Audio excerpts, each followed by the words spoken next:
Good afternoon. For anybody who hasn't seen this before, I thought I'd just run you through an observational process, an observational practice where you can have a look at a dog that is being conditioned to the electronic stimulation of an e-collar, an electronic training collar, electronic training aid, electric shock collar, however you want to call it.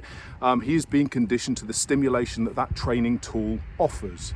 And you will see that it is a very simple process. It's a boring process to watch, but the only thing that I really want you to look at is the behaviour of the dog. The other thing that you might notice is I myself am wearing an electronic collar, which is paired to the same transmitter as his. So everything that I do to him, I do to myself. If you can see, it'll go red when I push the transmitter now, and then it'll release, red, and release. Okay, so everything that he feels, I feel. You'll notice that he can't feel anything whatsoever there, neither can I, which basically begs the question, if the electronic training collar is in itself always an aversive tool, how can something that neither one of us can feel be aversive despite the fact that it's activated? That's a different topic in itself, and one with which I had a protracted conversation with a colleague yesterday. However, I'd just like you to have a look, and you'll notice that I'm giving no commands. I'm just allowing the dog to experience the sensation of the remote collar, and a consequence occurs as a result of that. Okay? Hope you find something useful in it. Come here, Sunbeam.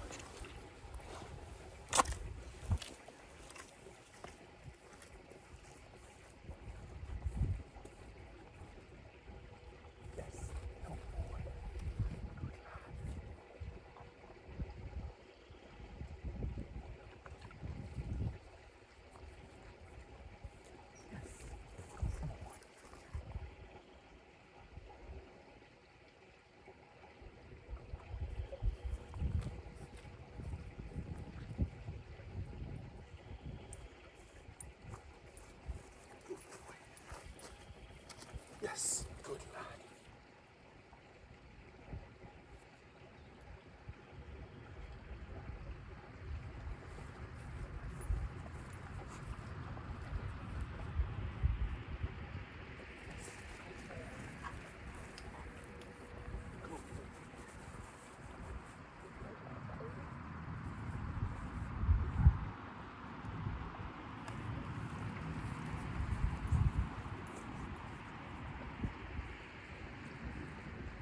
Yes, good boy. Good boy.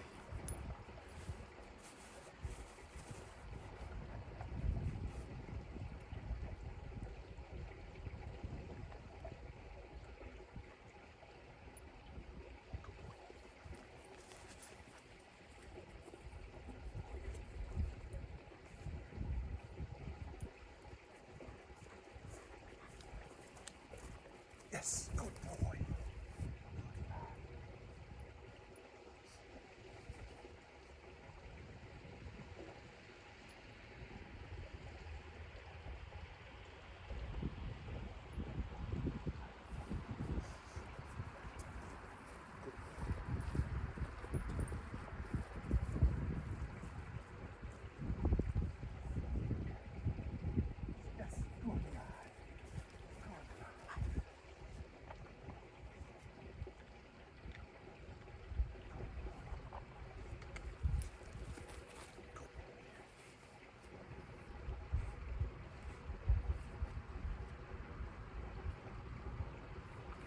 Yes, good lad.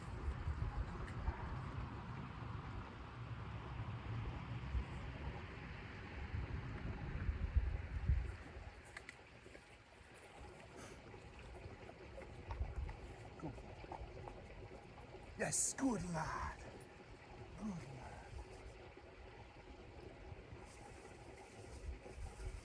We're running short, mate.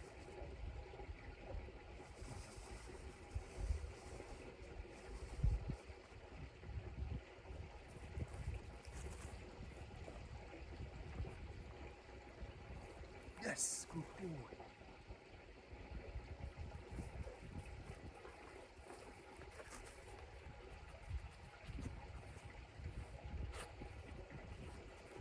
Yes, good lad.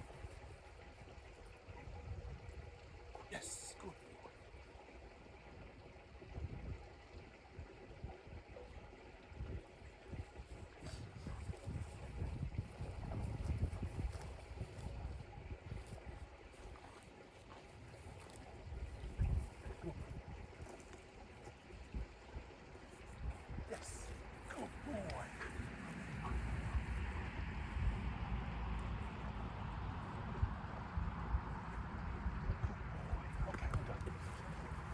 Now I'll count back and have a look to be accurate, but I would estimate that we were on level 11 of the remote training transmitter there. He's wearing a comfort pad, so the sensation that he feels is slightly dampened to the one that I feel. I'm just wearing regular contact points on my collar, but I would suggest that we felt probably about 20 sensations each then throughout the course of that brief exchange. And you will notice that his behaviour, should he choose, as he's going out and he's sniffing a piece of food and he's looking for the next piece of food and the stimulation of the collar is applied, I'm not then cranking that up. I'm not asking him, I'm not pulling on the lead, I'm not giving him a verbal correction or anything else, because that isn't the point. The point is that he is able to gain mastery over that sensation, not that he submits and bows down to that sensation. And anybody who's worked with me will understand what I'm talking about, and those who don't will think the guy's speaking twaddle. But I assure you that I'm not. But for people who think that training with an electronic training collar is a result or simply implies that you're going out and you're pushing buttons to punish a dog for a given behaviour, you're very, very far off the mark.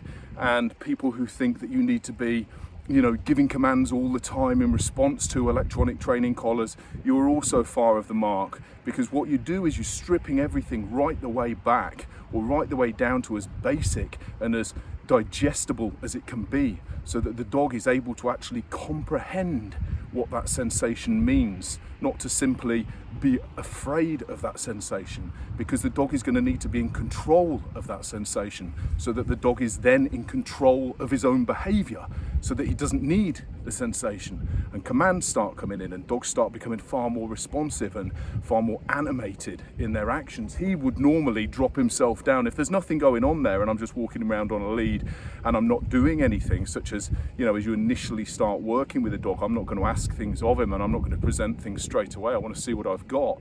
And very often he'd just anchor in, and just allow the pressure of a long line just for no reason. He'll just anchor in and decide I'm not moving, or he'll decide I'm going this way. At any pressure, you'll get counter pressure or opposition reflex and the dog will lean in. So that needs to be overcome. But the way that we're overcoming it is by introducing a novel stimulus, something that he has no concept of. And I'm saying novel there, and that's as a result of a conversation that I had with a colleague yesterday, because I would be inclined to have said aversive. However, aversive is determined by the individual animal, and it cannot be categorically stated that because something is aversive at certain levels or under certain circumstances that is therefore aversive per se. It is how the collar is introduced, how the collar is used, how the collar is perceived, and how the collar is controlled by the animal that determines the quality of it, in terms of how the animal perceives it. So there you go. Hopefully you've seen a little something, you've learned a little something, you've seen that bastard dog trainer with an electric collar on his own neck getting zapped whilst he's working with that poor brute, that's being dragged around and shocked left, right and centre. It's all about education, people. We've got to be prepared to educate. We've got to be prepared to educate ourselves if we want to move forward and do the best that we can for the other end of the lead. Thank you.